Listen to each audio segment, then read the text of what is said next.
The alarm bells rang through the medical station like a scream. Dr. Jiwon looked up from her desk, her coffee still warm in her hand. She worked in the small veterinary section of Nexus Prime, the biggest medical station in this part of space. Most days were quiet. Sick pets, injured work animals, nothing too exciting. But today felt different. The station's main corridor filled with noise. Running feet, shouting voices, the sound of fear. Jiwon stepped out of her office and grabbed a passing nurse. "What is happening?" she asked. The nurse, a blue-skinned Tellarian, looked terrified. "The Vortan flagship just arrived. King Thalas himself is here. His beast is dying and he demands we save it." Jiwon felt her stomach drop. Everyone in the galaxy knew about King Thalas. He ruled the Vortan Empire with an iron fist. His people conquered planets, destroyed enemies, and showed no mercy. Entire civilizations feared him, and now he was here on their station. She followed the crowd to the main medical bay. Through the windows she could see the massive Vortan warship docked outside. It was black as night, covered in weapons bigger than anything she had ever seen. Inside the bay, things were chaos. King Thalas stood in the center of the room. He was huge, maybe 3 meters tall, with crystalline skin that glowed red with anger. His armor looked like it was made from the bones of some ancient creature. Around him stood his guards, armed and ready, and on the medical table lay the beast. Jiwon had never seen anything like it. The creature looked like a wolf, but massive. Its fur was black with streaks of silver. Even lying down, sedated and dying, it looked dangerous. Its teeth were as long as her fingers. Its claws could tear through metal. This was a Shadow Maw, a creature from the death worlds of the Outer Rim. They were known for killing their handlers, for being impossible to control. "Who will treat my Kale?" King Thalas demanded. His voice shook the walls. "I have brought him across the stars. You are the best medical station in this sector. Save him." The chief medical officer, a veteran Krillian doctor, stepped forward. His multiple arms trembled. "Your Majesty, we cannot. Shadow Maws are too dangerous. Even sedated, one wrong move and it could wake. It could kill everyone in this room. We do not have the equipment, the knowledge, or the courage to treat such a beast." The king's skin turned darker red, almost black. "Then you refuse me?" "We must, Your Majesty, for the safety of this station." One by one, the other doctors agreed. The Tellarian specialists, the Graxian surgeons, the Minthari veterinarians, all of them refused. They gave reasons, good medical reasons, but Jiwon could see the truth in their eyes. They were afraid. Afraid of the beast, afraid of the king, afraid of what would happen if they failed. King Thalas looked at each of them with cold eyes. "Cowards," he said quietly. "All of you. I should burn this station for your refusal." His hand moved to his weapon. The guards raised their guns. The medical staff backed away, ready to run. This was how the king dealt with disappointment. This was how wars started. Jiwon pushed through the crowd before she could stop herself. "Wait," she called out. "I will look at the creature." Everyone turned to stare at her. The chief medical officer grabbed her arm. "Jiwon, no. You are just a veterinarian. This is not your place." "Someone has to help," she said, pulling away. She walked toward the king, her heart pounding so hard she thought it might break her ribs. But her feet kept moving. King Thalas looked down at her.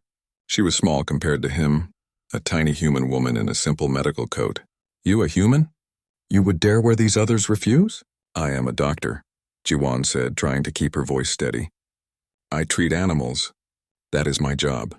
Let me examine your Kale. Let me see if I can help." The king studied her for a long moment. His skin shifted colors, red to orange to something almost curious. "Very well, human.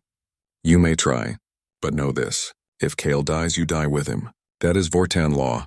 Jiwon swallowed hard but nodded. "I understand." The crowd parted as she approached the medical table. Up close, Kale was even more impressive, and even more terrifying. His chest barely moved as he breathed.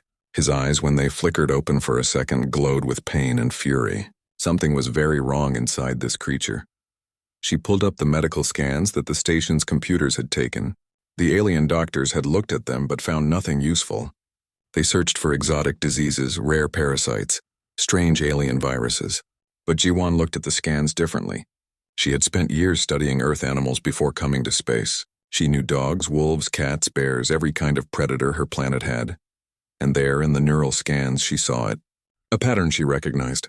It looked almost like toxoplasmosis, a parasite that attacked the brains of Earth animals. But this one was stronger, faster, more aggressive. It was eating through Kale's nervous system like fire through paper. "I know what is wrong," she said quietly. King Thalas moved closer. "Speak." "It is a neural parasite. Simple, primitive, but deadly. Your doctors missed it because they were looking for complicated alien diseases. This is something basic, something that attacks the brain and nerves. I have seen similar things on Earth. Can you cure it?" the king demanded. Ji-won looked at the scans again, her mind racing through treatment options. It would be risky. The parasite was deep in the brain tissue. One wrong move and it could release toxins that would kill Kale instantly. But there was a chance. "A small one. I can try," she said. "But I will need time, equipment, and a team. And everyone will need to leave us alone to work." The king's skin turned a deep purple, a color she did not recognize. "You have 12 hours, human. Save my Kale and I will owe you a debt. Fail and you will join him in death." Ji-won nodded, already planning the surgery in her head. Around her, she could hear the other doctors whispering, calling her crazy, saying she had just killed herself. But she did not care. When she looked at Kale, she did not see a monster or a weapon. She saw a sick animal that needed help, and that was something she could not refuse no matter the cost. Ji-won stood in the prep room, washing her hands and trying to control her breathing. Through the window, she could see Kale lying on the surgical table, still sedated but not for much longer. The drugs in his system were designed for smaller creatures. For something his size, they would wear off soon. Her colleague Daeho burst through the door. He was a surgeon, one of the few other humans on the station. "Are you insane?" he shouted. "Do you know what you just agreed to? That thing has killed trained handlers. It ate 3 Vortan guards last year. And you want to operate on it?" "I do not want to," Ji-won said calmly, drying her hands. "I have to. No one else will help. Because they are smart. Because they want to live." Daeho ran his hand through his hair, frustrated. "Ji-won, we can steal a shuttle. We can leave right now before the king changes his mind. Earth will protect us and let the creature die. Let the king destroy this station in revenge." Ji-won shook her head. "I took an oath, Daeho, to help animals that suffer. That does not change because the animal is dangerous or because the owner is a tyrant." Before Daeho could argue more, the door opened again. Hyejin, the station administrator, walked in. She looked exhausted.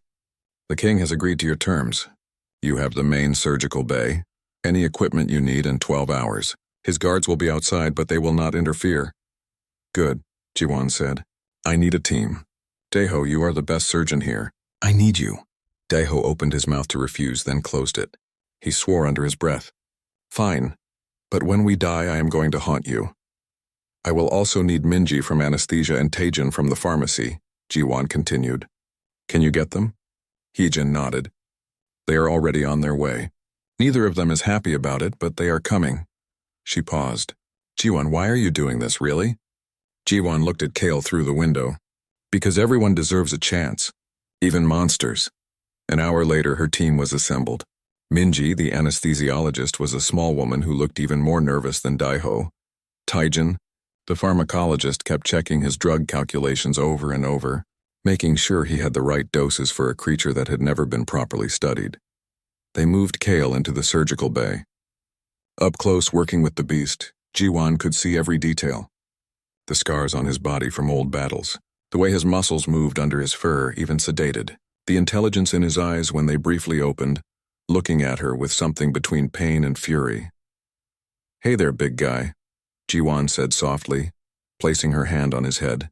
The team froze, expecting the creature to snap awake and bite her arm off, but Kale just breathed, his body relaxing slightly under her touch. "What are you doing?" Minji whispered. "Do not touch it." "He is scared," Ji-won said. "Pain and fear make animals aggressive. We need him to know we are trying to help." She kept her hand on Kyle's head, speaking in a low, calm voice. "We are going to make you better. I know it hurts. I know you are angry, but we are here to help." Through the observation window, King Thalas watched. His advisor, a thin Vortan named Cronus, stood beside him. "My king, this is foolishness. The human talks to the beast as if it can understand, as if it matters what a creature feels." "Silence," the king said, his eyes fixed on Ji-won. "I want to see what she does." In the surgical bay, Ji-won began the examination. She worked slowly, carefully explaining every step to Kale even though he was sedated. I'm going to look at your neural pathways now. This might feel strange, but it will not hurt. She ran the scanners over his head, watching the screens as images of his brain appeared. The parasite showed clearly now. A dark mass wrapped around the base of his skull. It had tendrils reaching into his brain tissue, feeding on his nervous system. Another few days and it would kill him. Another few hours and it might be too late to remove safely. There, she said, pointing at the screen. That is what we need to remove. Tajan, I need you to prepare a compound. Half human antiparasitic drugs, half neural stabilizers. We have to kill the parasite without damaging his brain. That combination has never been tested on a shadow maw, Tajan said. It could kill him. Doing nothing will definitely kill him, Jiwan replied. We have to try. Deho set up the surgical equipment while Minji prepared the deeper sedation drugs. Jiwan continued talking to Kale, her hand still on his head. You are going to sleep deeper now. When you wake up, the pain will be less. Your king is watching. He is worried about you. He wants you to get better. King Thalus's skin shifted to a softer orange. Cronus noticed. My king, you seem affected by the human's words. She speaks to him with respect, the king said slowly. Not as a weapon. Not as a tool. As something that matters. It is just an animal, Cronus said dismissively. The king's hand shot out, grabbing Cronus by the throat. Kale is not just an animal. He has been with me for 20 years. He has saved my life 7 times. He is worth more than you. He released his advisor, who stumbled back, gasping. Remember that. In the surgical bay, Jiwan made her first incision. The surgery had begun.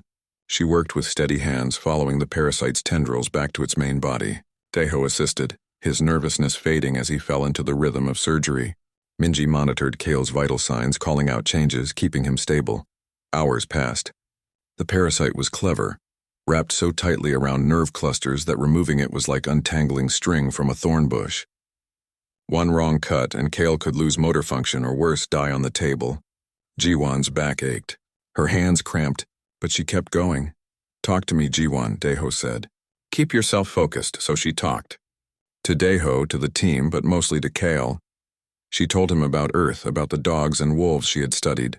She told him about her first patient, a rescue dog that everyone said was too aggressive to save. She told him about how animals just needed patience and understanding, how they were not so different from people. King Thalus listened to every word. He had never heard anyone speak this way. In Vortan culture, animals were tools. You used them, trained them, and when they broke, you got new ones. But this human treated Kale like he mattered, like his pain was important, like his life had value beyond his usefulness. This is very strange, Cronus muttered. Yes, the king agreed. It is. Finally, after 8 hours, Jiwan found the parasite's core. It pulsed in the surgical field, dark and ugly. Tajan, I need the drug now. Directly into the parasite's body. Tajan passed her the injector. Jiwan's hand was steady as she positioned it. This is it, Kale. This is the thing making you sick. I am going to kill it now. She injected the drug. For a moment, nothing happened. Then the parasite began to shrivel, its tendrils releasing their grip on Kale's nerves. Minji watched the monitors.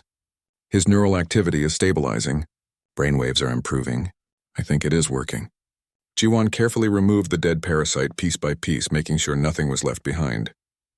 Then she began the delicate work of repairing the damage it had caused, sealing blood vessels, treating inflammation, helping the tissue heal. 4 more hours passed.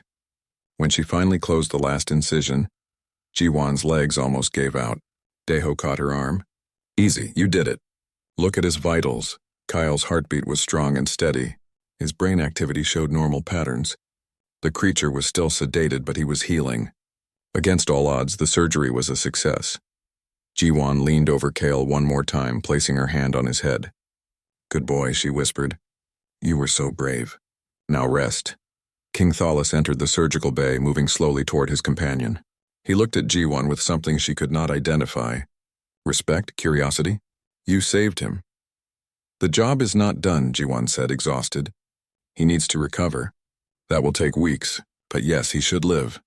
The king's skin turned a soft blue, a color that meant peace in Vortan culture. He reached out and placed his massive hand on Kale's side, feeling the steady breathing.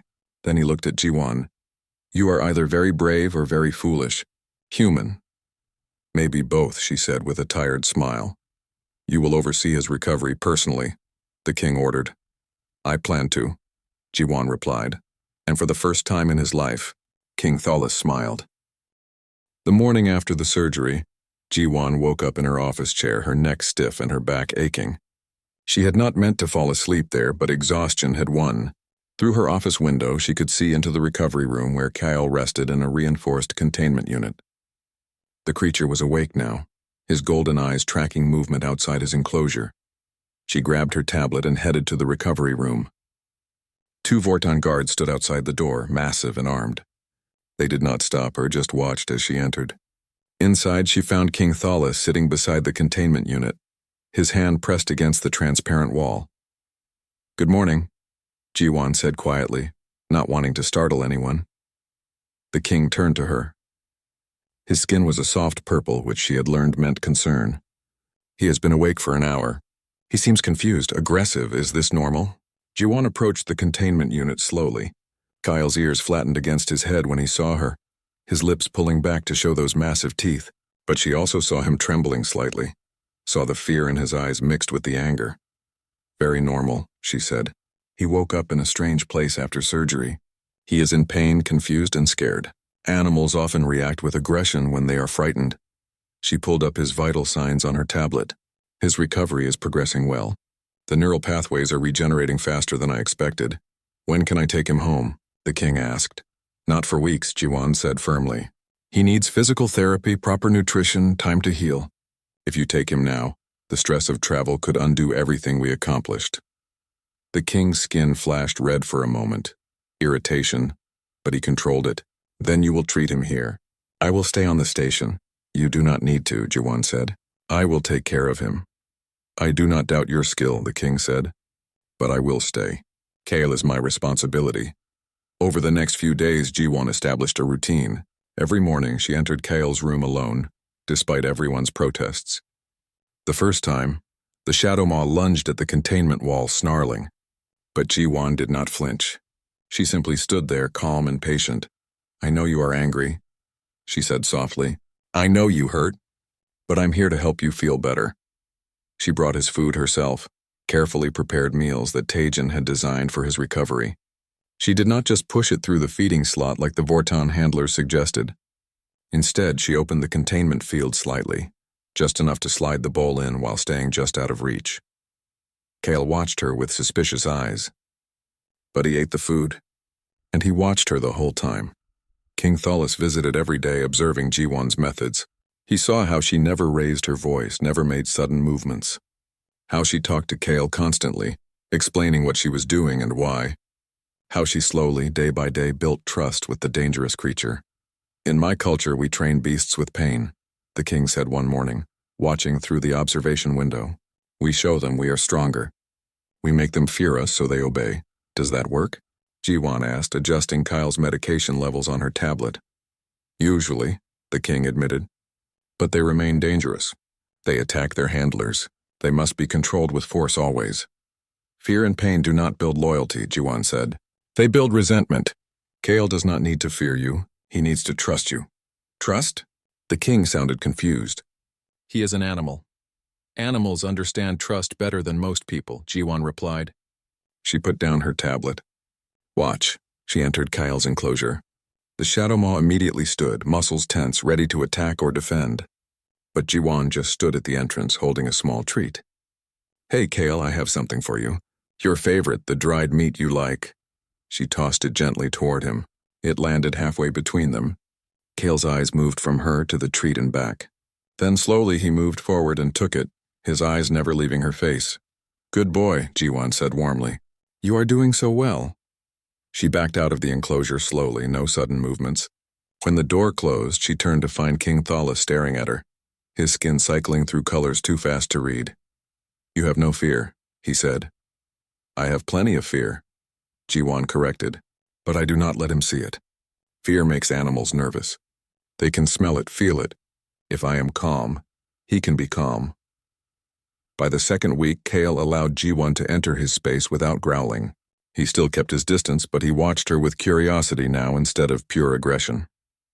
She brought him enrichment items, things to keep his mind busy during recovery.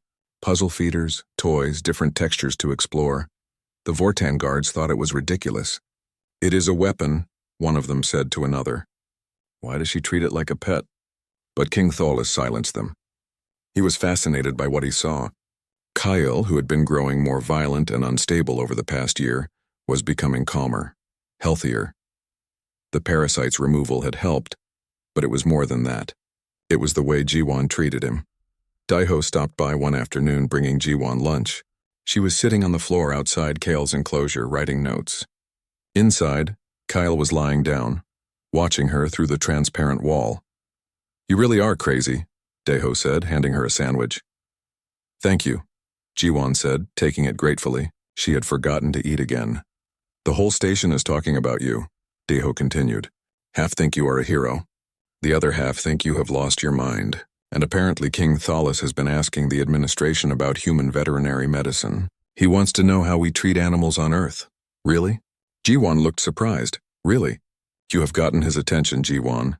I am not sure if that is good or bad." That evening, King Tholus came to the recovery room alone. No guards, no advisor Cronus, just him. Jiwon was checking Kyle's healing incisions through the external scanner when he entered. "May I ask you something?" the king said. "Of course," Jiwon replied, not looking up from her work. "Why do you care so much about him? He is not your creature. His species has killed many humans in the past. You owe him nothing, yet you treat him like he is precious." Jiwon finished her scan before answering. "On Earth we have a saying. We are judged by how we treat those who cannot fight back. Kale is sick injured in my care. In this moment he is vulnerable. That means I have a responsibility to treat him with kindness and respect." "Even though he would kill you if given the chance?" the king asked. "He would kill me because he is scared and in pain," Jiwon said. "Not because he is evil. Animals are not good or bad. They just are. They react to how they are treated. If you show them violence, they become violent. If you show them patience and care, they can become something better." The king was quiet for a long time. "I have never heard anyone speak this way." "Maybe you should listen more often then," Jiwon said with a small smile. By the third week, Kale's physical recovery was remarkable. The neural damage had healed completely. His strength was returning. But more importantly, his behavior had changed. When Jiwon entered his space now, he did not threaten her. He approached her, allowing her to touch him, to check his healing, to speak softly to him. King Tholus watched as Jiwon sat beside the massive creature, running her hands through his fur, checking for any signs of infection or discomfort. Kale's eyes were half closed, relaxed, almost peaceful. "I have had Kale for 20 years, the king said quietly. "He has never been this calm with anyone. Not even me." "That is because you saw him as a weapon," Jiwon said gently. "I see him as a patient who needs care. He can feel the difference." "Can you teach me?" the king asked suddenly. "To see him as you do?" Jiwon looked up, surprised. The most powerful and feared ruler in this part of space was asking her to teach him. "Yes," she said. "I can try."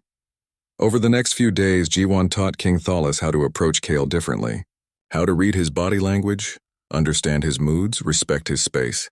The king was a surprisingly quick learner. He started bringing Kale's food himself, talking to him the way Jiwon did.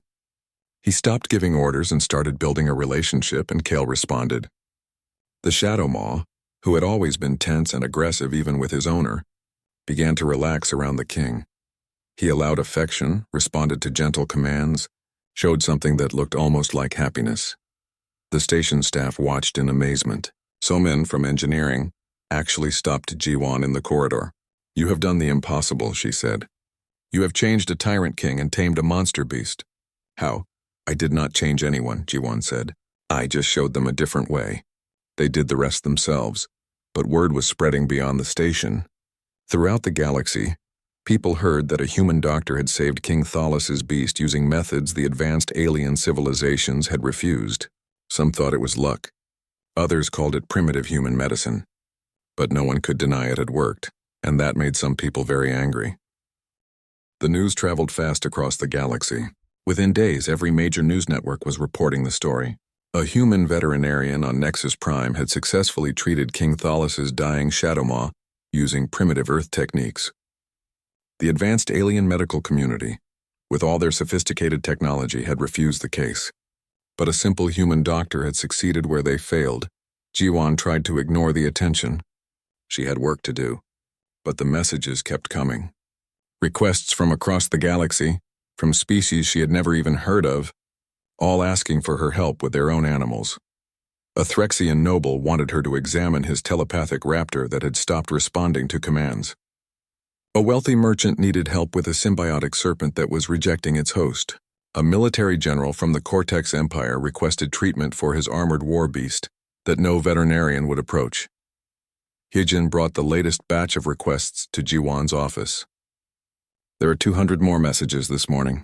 Everyone wants the human who can do the impossible. I am not doing anything impossible, Ji-won said, looking through her notes on Kale's continued recovery. I am just doing my job. Your job is making the rest of the galaxy look foolish, Hyejin said with a slight smile. The Galactic Medical Council has called an emergency meeting. They want to discuss human veterinary methods. Some are calling it revolutionary. Others are calling it dangerous and primitive. Ji-won sighed. I just want to help sick animals. Why does everything have to become political? But it was political. The galactic community had always seen humans as newcomers, primitive compared to species that had been traveling the stars for thousands of years. Human medicine was considered basic, unsophisticated, good enough for humans but not for the advanced alien races. Now, one human had proven them wrong, and it hurt their pride. King Thalas stood in the council chamber of his flagship, surrounded by his advisors. Cronus was leading the discussion, his voice sharp with anger. My king, you must distance yourself from this human immediately. The other empires are laughing at us. They say the mighty Vorten Empire needed a primitive human to save a simple beast. Kale is not simple, the king said quietly, and Dr. Ji-won is not primitive. She uses ancient methods, Cronus insisted. Talking to animals, treating them with kindness, acting like they have feelings. It is embarrassing. It makes us look weak. Another advisor, an older Vortan named Malik, spoke up. The human's success is undeniable. Perhaps there is value in her methods, a value. Cronus turned on him. What value is there in treating weapons like pets? In showing compassion to creatures that exist only to serve us? This is human weakness, and it is infecting our king. King Thalas' skin turned dark red. Enough, I have made my decision. I want to learn more about human veterinary medicine. Cronus, you will arrange for Dr. Ji-won to receive any resources she needs. My king, please reconsider, Cronus begged. This will damage your reputation throughout the empire. My reputation is my concern, the king said firmly. Kyle is healthier than he has been in years. I am healthier because I am not watching my companion suffer. If that makes me weak in your eyes, then perhaps your eyes need examining. He dismissed them and went to find Ji-won. She was in the recovery room, playing with Kale. She had brought him a large ball that she rolled across the floor. The massive shadow maw, the creature that had killed trained warriors, was chasing it like a puppy, his tail actually wagging. You have turned him into a pet, the king said, but there was no anger in his voice, only wonder. He was always meant to be more than a weapon, Ji-won said, laughing as Kale brought the ball back to her. Animals need play, need joy. It keeps them mentally healthy. On my world, we do not think about mental health for animals, the king admitted. We only care if they can fight. That is why so many of them become unstable, Ji-won said. She threw the ball again, and Kale bounded after it with surprising energy for a creature who had nearly died a month ago. They need more than just training and orders. They need enrichment, companionship, purpose beyond violence. Over the next week, Ji-won began treating some of the animals whose owners had requested her help. The first was the Threxian noble's telepathic raptor. It arrived in a secure container, hissing and aggressive. The noble, Lord Vex, looked worried. It has stopped listening to my thoughts, he explained. I fear it has gone mad. Ji-won examined the beautiful creature, its feathers shimmering with psychic energy. After a few tests, she found the problem. Your raptor is not mad. It is exhausted. Telepathic species need mental rest. How many hours a day do you communicate with it? All of its waking hours, Lord Vex said. It is my companion. Why would I not speak with it constantly? Because it is overwhelming its brain, Ji-won explained. Imagine someone talking to you every moment you are awake, never letting your mind rest. You would go mad too. Your raptor needs quiet time. Time to just be itself without constant telepathic contact.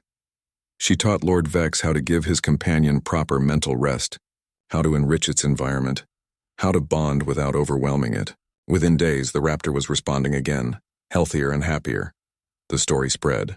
The human doctor had fixed another impossible case with simple logic and compassion. More cases came. Each one, the alien owners had treated their animals as tools, as weapons, as status symbols. They had never considered the animals might have needs beyond basic survival. G1 showed them different approaches, not with fancy technology or expensive drugs, but with understanding, patience, and respect. A human researcher named Young Ho, who worked at the station's research division, started documenting G1's methods. "This is revolutionary," he told her one evening. "Earth had thousands of species to study. We learned to understand different types of animals, different behaviors, different needs. Most alien species only have a handful of domesticated creatures. They never develop this depth of understanding." "It is not revolutionary," G1 said. "It is basic animal care." "To you, maybe," Young Ho said. "But to the galaxy, this is new knowledge. We need to share it. I want to write papers about your work, teach others." G1 agreed, though she remained uncomfortable with the attention. She just wanted to help animals, not become famous. But fame found her anyway. Within 2 months, requests for her expertise came from every corner of known space. The Galactic Medical Council, which had initially been dismissive, now wanted to study human veterinary techniques. Medical schools requested human teachers. Even the royal families of advanced civilizations asked for consultations. King Thalas watched all of this with growing interest. One evening, he sat with G1 in the recovery room. Kale was resting, his head in G1's lap as she scratched behind his ears. The king's skin was a peaceful blue. "You have changed more than just Kale," he said. "You have changed how I see the world." "I did not mean to change anything," G1 said. "I know." "That makes it more powerful." The king paused. "In my empire, we value strength above all else. Conquest, dominance, power, we see compassion as weakness. But watching you with Kale, seeing how you treat every creature with dignity, I have begun to question what true strength is. Strength is protecting those weaker than you," G1 said, "not dominating them." "My people will not understand this," the king said. "Many of my advisors already think you have made me soft." Cronus has been very vocal about his concerns. "What do you think?" G1 asked. The king looked at Kale, sleeping peacefully, no longer in constant pain and aggression. "I think I have learned something important. I think you have shown me that there is more to power than fear and violence. But I also think there will be consequences." He was right. Back on the Vortan homeworld, Cronus was meeting with other members of the royal court. They sat in a dark chamber, their crystalline skin glowing with angry red light. "The king has gone mad," Cronus said. "He spends his days with a human, learning to treat his weapon like a pet. He speaks of compassion and understanding. This is not the Vortan way. What do you suggest?"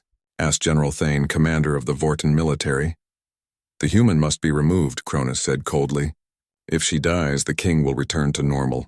He will remember his strength, his purpose."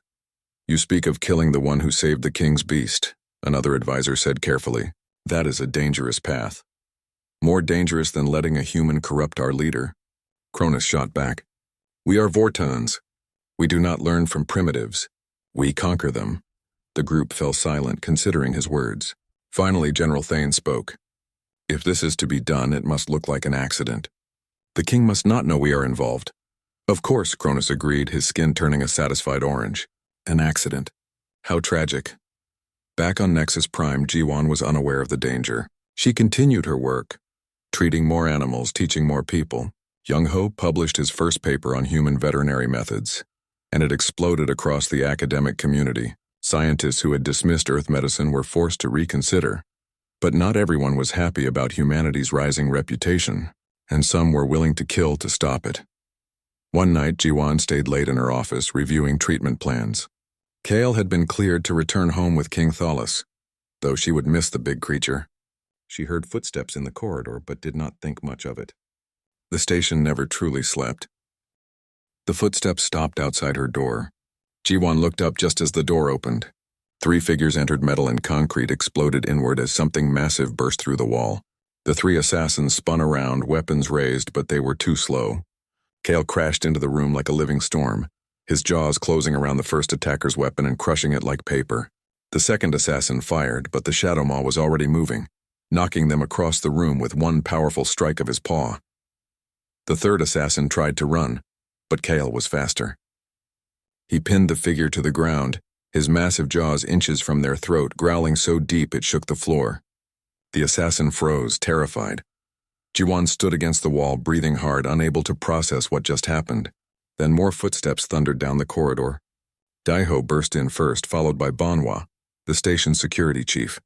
Behind them came King Thalas, his skin blazing red with fury. "Kyle, stand down," the king commanded. The Shadow Maw immediately backed away from the assassin but kept his eyes locked on the three intruders, ready to attack again if needed. Banhua and his security team secured the assassins, removing their masks. They were hired mercenaries, professionals from 3 different species. Not Vortans, which meant someone had been careful to hide their involvement. "Are you hurt?" Daiho rushed to Jiwan, checking her for injuries. "I am fine," she said, still shaking. "I do not understand." "Kale, how did you know?" King Thalas approached his companion, placing a hand on the creature's head. "Kyle has been restless all evening. I thought he was just anxious about leaving tomorrow, but he kept trying to leave his quarters. Finally, I followed him." He looked at Jiwan. "He led me straight here. He knew you were in danger." Jiwan stared at the massive Shadow Maw. The creature that everyone said was just a weapon, just a tool, had somehow sensed she needed help and came to save her. "Thank you," she whispered, moving slowly toward him. Kale's aggressive stance softened immediately. He pushed his head against her hand, seeking comfort after the violence. "Take them to interrogation," Banhua ordered his team, gesturing to the assassins. "I want to know who hired them." The interrogation did not take long. Mercenaries talked when faced with serious consequences, and attacking someone under King Thalas's protection was about as serious as consequences got. By morning, Banhua had his answer. He called a meeting in the station's command center. Jiwan, King Thalas, Hyejin, Daiho, and several station officials gathered. Banhua projected the interrogation results on the main screen. "The assassins were hired through a secret network," Banhua explained. "But we traced the payment. It originated from the Vortan Royal Treasury, specifically from an account controlled by advisor Cronus." The room went silent. Everyone turned to look at King Thalas. His skin cycled through colors rapidly, settling on black, the darkest shade of Vortan rage. "Cronus," he said quietly, his voice more dangerous than any shout. "My own advisor tried to murder the person who saved Kale's life. There may be others involved," Banhua continued carefully. "The financial records suggest this was not Cronus acting alone. There appears to be a faction within your court that opposed Dr. G1's influence." King Thalas stood, his massive frame radiating anger. "Prepare a transmission to my homeworld. Immediately." Within the hour, every screen in the Vortan Empire displayed the same image. King Thalas standing on Nexus Prime with Kale beside him and Jiwan standing nearby. His skin was still that deep angry black. "I speak to my people," he began, his voice broadcasting across light years. "Last night, assassins attempted to murder Dr. G1, the human who saved my companion's life. These assassins were hired by members of my own court, led by advisor Cronus. They believed that by killing her, they would restore what they consider proper Vortan values." He paused, letting that sink in across his empire. "They were wrong. About everything. For generations, we Vortans have prided ourselves on strength through domination. We have built an empire on conquest and fear. We have treated all other species as inferior, their knowledge as primitive. We have treated even our own companion animals as mere weapons and tools. Dr. G1 showed me a different kind of strength. She risked her life to help a creature that everyone else feared. She used knowledge that our advanced medicine dismissed as primitive. She succeeded where we failed. And instead of accepting this lesson with grace, members of my court tried to kill her for making us look weak." King Thalas's skin shifted to a deep purple. Grief and anger mixed together. "They did not make us look weak. They made us look foolish. They made us look like cowards who cannot accept when we are wrong. Therefore, I declare the following. Cronus and all conspirators in this assassination attempt are sentenced to death for treason. The sentence will be carried out immediately. Second, the Vortan Empire will establish formal diplomatic relations with the human government of Earth. Third, Dr. G1 is hereby named the first Galactic Veterinary Ambassador. with full diplomatic immunity and my personal protection. But most importantly, he continued, his voice growing softer, I am issuing new cultural directives. Throughout the Vortan Empire, we will begin treating our companion animals with respect and dignity. We will study the human methods of animal care. We will learn that true strength includes compassion, not just domination. I know many of you will resist this change. You will say I have gone soft, that the human has corrupted me. But I have watched Dr. Jiwan work. I have seen how she treats every creature with patience and kindness. I have learned from her that power without wisdom is just cruelty. And cruelty, my people, is the weakness we should fear. The transmission ended. Across the Vortan Empire, billions of citizens processed their king's words. Some agreed. Many did not. But none could deny the power of his conviction. On Nexus Prime, Jiwan watched the broadcast with mixed feelings. He did not need to do all that, she said quietly. I do not want to be some kind of symbol. You already are, Hijin said. Whether you want it or not, you have changed something fundamental.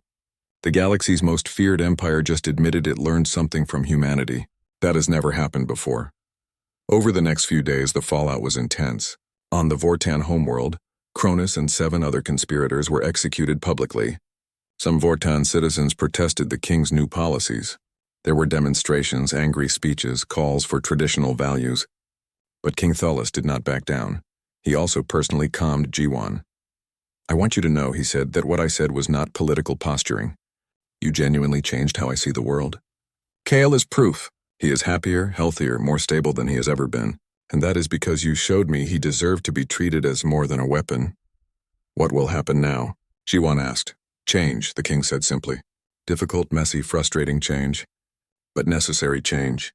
I am sending scholars to Earth to study your veterinary methods. I am opening schools in the Empire to teach these techniques. It will take generations to shift our culture, but we will begin. And your people who oppose this? Jiwan asked. They will learn or they will be left behind, the king said firmly. I did not become ruler of an empire by being gentle. I know how to handle opposition. But I also know when to admit I was wrong. And we have been wrong about many things for a very long time. After he disconnected, Deho came to find Jiwan. You look exhausted, he said. I am, she admitted. I just wanted to help sick animals. Now I'm apparently responsible for cultural revolution in the Vortan Empire. You could refuse the ambassador position, Deho suggested. Go back to just being a veterinarian. Jiwan considered this. It was tempting. But then she thought about all the requests still coming in.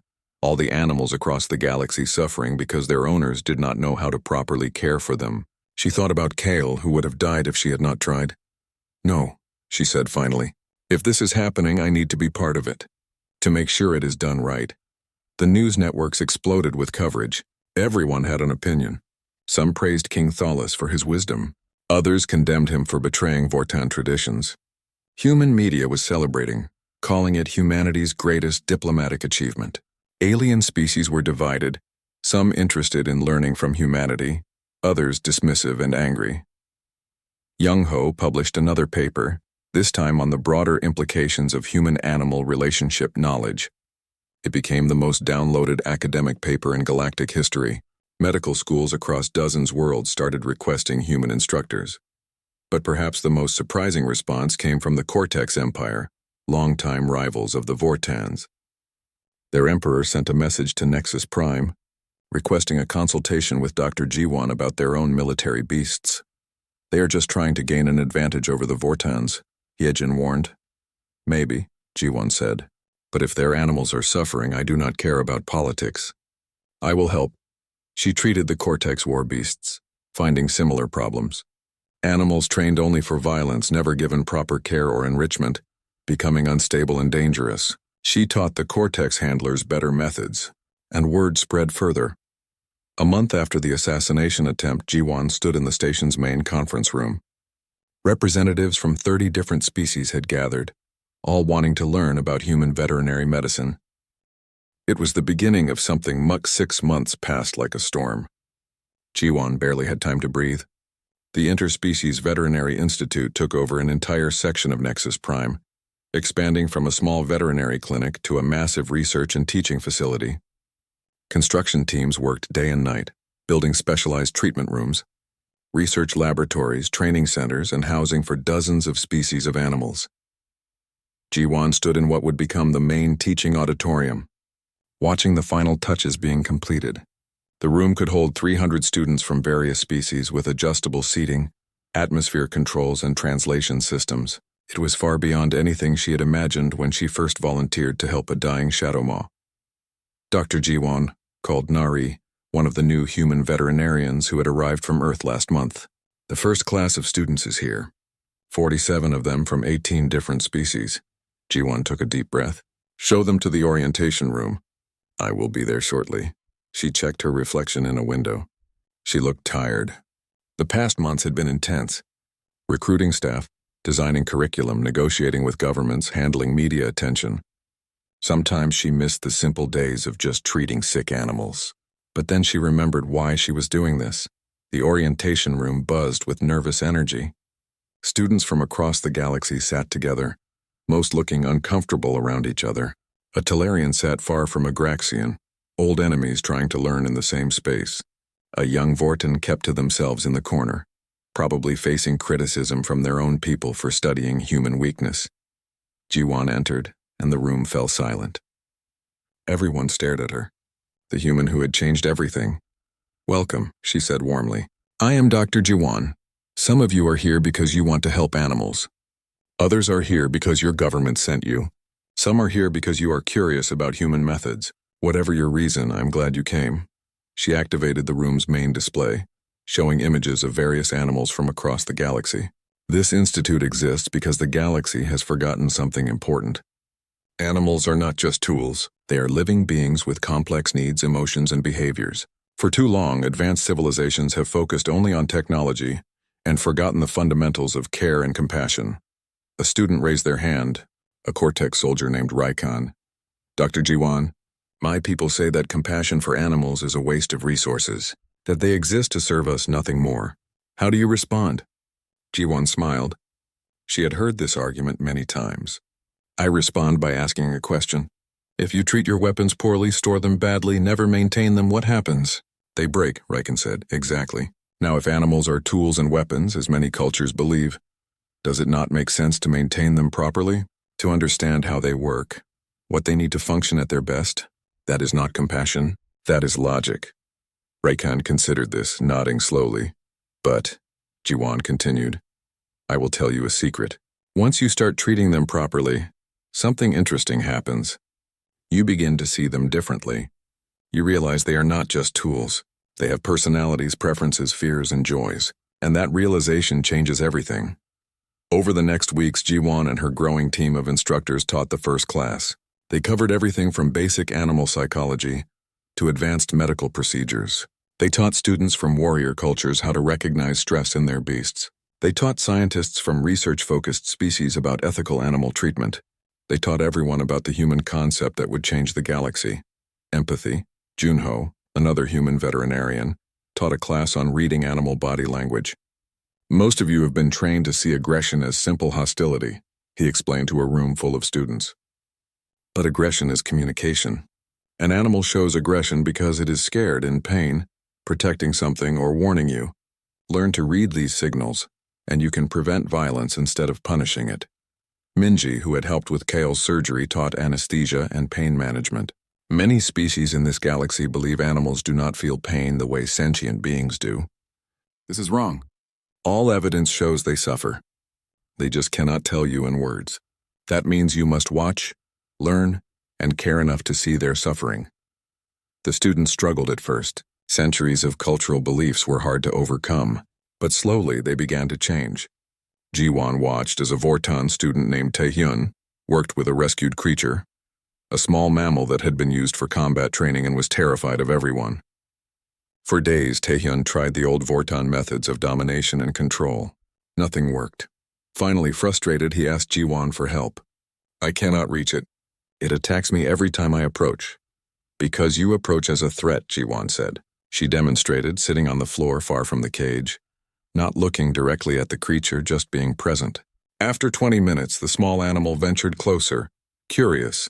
Ji-won still did not look at it, did not reach for it, just let it investigate on its own terms. Eventually, the creature came right up to her, sniffing carefully. Only then did Ji-won slowly extend her hand, palm up, non-threatening. The creature touched it with one paw, then retreated. Progress. That took 20 minutes, Taehyun said.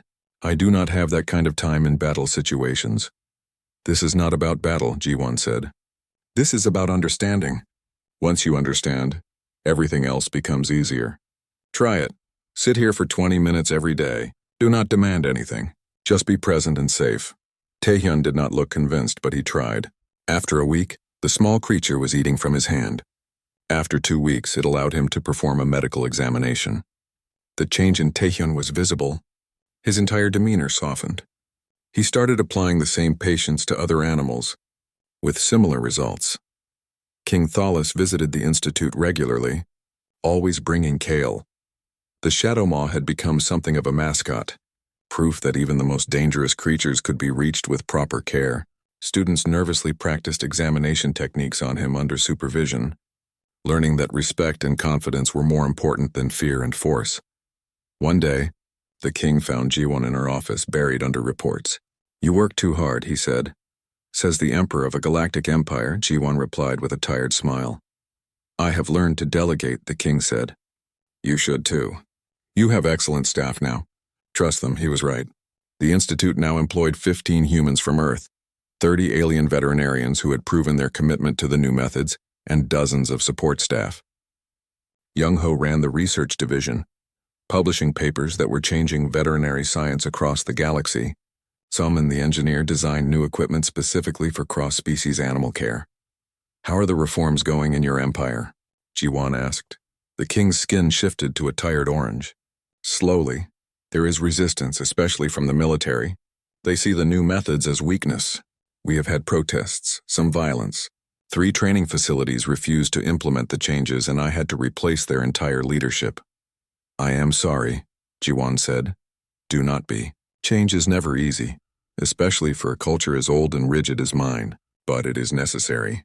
He paused. I executed Cronus and his conspirators, but their ideas did not die with them. There are still many who believe compassion is weakness, who think learning from humans is shameful. What will you do? Ji-won asked. Continue, the king said firmly. I have seen the results. Military beasts trained with your methods are more stable, more effective, form better bonds with their handlers. It works? Eventually, even the traditionalists will see that. But not everyone would wait for proof. That evening, Ji-won received a concerning message. Banhwa, the security chief, wanted to see her immediately. She found him in the security center looking worried. We have intercepted communications, Banhwa said without preamble. There is a group calling themselves the Purity Coalition. Species from across the galaxy who oppose what they call human contamination of traditional values. They see your institute as a threat. A threat to what? Ji-won asked. To the old order. To species who have built their power on domination and force. Your methods threaten that. If compassion and understanding become valued across the galaxy, it undermines their entire system. Ji-won felt cold. Are they planning something? We think so. The communications are coded, but the language suggests action, not just talk. I have increased security around the institute, but I wanted you to know. Banhwa hesitated. There are humans in this coalition too. Some of our own people who think you are making humanity look weak. Too focused on animals instead of building political power. This surprised Ji-won more than alien opposition. Humans want to stop this? Some, not many, but they exist. They think humanity should be conquering and dominating like the older species, not teaching compassion. Banhwa shook his head. Idiots, if you ask me. But dangerous idiots. Ji-won returned to her quarters that night troubled. She had known there would be resistance, but she had hoped that results would speak for themselves. The institute was succeeding beyond anyone's expectations. Students were learning, animals were being helped, cultures were slowly shifting. But success bred enemies. And now those enemies were organizing. She looked out her window at the stars.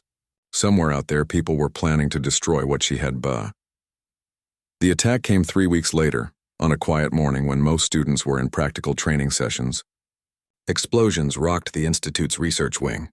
Fire alarms screamed, security protocols activated, sealing sections and protecting the animals housed there. But the damage was done. Ji-won ran toward the research wing, her heart pounding. Smoke poured from broken windows. The fire suppression systems were working, but she could hear animals crying out in fear. Young-ho staggered out of the smoke, his face covered in soot. Bombs, he gasped. 3 of them. Planted overnight. The animal housing is okay, but the research labs are destroyed. 6 months of work, gone. Security teams swarmed the area. Banhwa coordinated the response, evacuating staff and students searching for more explosives. Within an hour, they had secured the scene. 3 bombs had been planted in critical research areas. No people were killed, but years of research data had been destroyed. It was the Purity Coalition, Banhwa reported grimly. They left a message. They say they will continue attacking until the Institute closes and you stop corrupting the galaxy with human weakness. King Thalas arrived within hours, his warship appearing in orbit like an angry god. He stormed into the Institute, his skin blazing with rage. Kale walked beside him, the Shadow Maw sensing his companion's anger and staying close. "Who did this?" the king demanded. "We have identified 3 members of the coalition," Banhwa said. 2 Graxians and 1 human. They planted the bombs remotely using maintenance droids. We are tracking them now. "Find them," the king ordered. "And when you do, bring them to me." But Jiwon was not thinking about revenge. She was walking through the destroyed research wing with Young-ho assessing the damage. Experiments ruined. Notes destroyed. Equipment melted. It was devastating. "We can rebuild," Young-ho said, but his voice was hollow. "It will take time, but we can do it." "The data is gone," Jiwon said quietly. 6 months of research into cross-species medicine. The comparative anatomy studies. The disease transmission patterns. All of it. Students gathered in the main hall, frightened and angry. Taehyun, the Vorten student, stood and spoke. "We should abandon this. They have won. They have shown that anyone who follows the human way will be attacked." "No," said another voice. Riken, the Cortex soldier who had questioned compassion on the first day, stepped forward. "They bombed buildings. They destroyed research. But they did not destroy what we learned. We still know how to treat animals better. We still understand what Dr. Jiwon taught us. Knowledge cannot be bombed." Other students murmured agreement. One by one they stood. Vortan, Cortex, Talarian, Graxian, human, all of them together. "We stay," they said. "We rebuild." Jiwon felt tears in her eyes. These students, who weeks ago could barely be in the same room together, now stood united. The Purity Coalition had wanted to divide them. Instead, they had brought them together.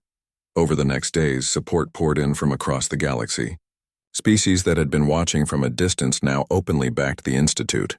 The Talarian government sent engineers to help rebuild. The Minthari offered their research facilities. Even species that had no companion animals sent messages of support, saying that what the Institute represented mattered. King Thalas made another galaxy-wide broadcast. "The cowards who bombed the Interspecies Veterinary Institute believe they are protecting traditional values. They are wrong. They are protecting ignorance and cruelty. The Vorten Empire will fund the complete reconstruction of the damaged facilities. We will double the security, and I personally guarantee the safety of every person working there." He paused, his skin shifting to a determined purple. "I say to the Purity Coalition and anyone who supports them, you have already lost. Knowledge spreads. Ideas cannot be killed with bombs. The galaxy has seen a better way, and we will not go back to the darkness you represent." The response was overwhelming. 3 more governments publicly declared support for the Institute. Donations flooded in. Volunteers offered to help rebuild. And most importantly, applications to the next class of students tripled. Young people across the galaxy wanted to be part of the change, wanted to learn the methods that someone had tried to destroy. Security teams tracked down the bombers. 2 were captured. The third, the human named Hyunwoo, evaded arrest and sent a message to the news networks. "Humanity should be conquering the stars, not teaching aliens to pet their animals. Dr. Jiwon makes us look weak. She should be stopped." The response from Earth was swift. The human government issued a statement condemning Hyunwoo and supporting Jiwon. "Humanity's strength has always been our compassion and our willingness to learn from others and teach others. Dr. Jiwon represents the best of what we are. Those who attack her attack all of us." Jiwon barely paid attention to the politics. She was busy rebuilding. With help from students and staff, the research wing was cleared and reconstructed in record time. New equipment arrived daily, and people began recreating the destroyed research from memory and scattered backup files. One evening, 6 months after the bombing, Ji-won stood in the rebuilt research wing. It was better than before, designed with input from a dozen species, incorporating the best technology and safety measures the galaxy could offer. Tomorrow they would reopen with twice as many students as before. King Thalas found her there. Kyle was with him as always. The Shadow Maw had grown older but remained healthy and calm, living proof of what proper care could achieve. "You have built something remarkable," the king said, looking around the new facility. "We built it together," Ji-won corrected. "This is not mine alone. It belongs to everyone who believes in it. In my empire, changes are taking hold," the king said. "Slowly but real. Military effectiveness has improved 30% since we implemented your training methods. Fewer handlers are killed by their own beasts. The animals live longer, work better, form genuine bonds with their companions." "And the resistance?" Ji-won asked. "Still exists. Always will. But it is shrinking. Results matter. Even traditionalists cannot argue with success." He paused. "I wanted to tell you something. Before I met you, before Kale became sick, I was planning another conquest, a small peaceful species that refused to submit to the Empire. I was going to destroy them as an example." Ji-won said nothing, just listened. "But after learning from you, after understanding compassion, I visited them instead. We talked, we negotiated. They are now willing allies, not conquered slaves. It took longer than war would have, but the result is better, stronger." The king's skin shifted to a soft blue. "You taught me that patience and understanding are not weakness. They are a different kind of strength," Ji-won smiled. "I just taught you how to care for a sick animal." "You taught me much more than that," the king said. "And the galaxy is better for it." The next morning, the institute reopened with a ceremony. Representatives from 40 species attended. The new class of students, 120 of them, filled the teaching auditorium. Media from across the galaxy broadcast the event. Ji-won stood at the podium, looking out at the diverse crowd. She thought about how far they had come in just 1 year, from a single dying Shadow Maw to a movement that was changing cultures across the stars. "1 year ago," she began, "I made a choice. Everyone refused to treat King Thalas's companion because it was too dangerous, too difficult, too beneath them. I chose to try anyway, not because I was brave or special, but because I saw a suffering animal that needed help." She paused, gathering her thoughts. "That choice led to all of this. But it was not my choice alone that built this institute. It was every person who decided to learn instead of reject. Every student who questioned their own culture's beliefs. Every government that chose progress over tradition. Every animal handler who tried a gentler approach. The galaxy is vast and old. Species have developed over thousands of years, building cultures and values that seem unchangeable. But this past year has proven something important. We can change. We can learn from each other. We can become better." She gestured to Kale, who sat calmly beside King Thalas in the front row. "When I first saw this creature, he was dying and aggressive. Everyone said he was just a weapon, just a tool, not worth the risk. But look at him now, healthy, calm, living a good life. That transformation did not happen because of advanced alien technology. It happened because someone chose to see him as a living being worthy of care. That is what we teach here. Not just medical techniques or training methods. We teach a way of thinking. We teach that strength includes kindness, that intelligence includes empathy, that progress means caring for those who cannot speak for themselves." The audience was silent, listening intently. Ji-won continued. "The Purity Coalition bombed this institute because they feared what we represent. They were right to fear it, but wrong about why. We are not destroying traditional values. We are revealing which traditions deserve to survive and which ones need to evolve. Cultures that build their power on domination and cruelty are not strong. They are brittle. They break when challenged. But cultures that embrace compassion, that value all living beings, that are willing to learn from anyone with knowledge to share, these cultures are truly powerful.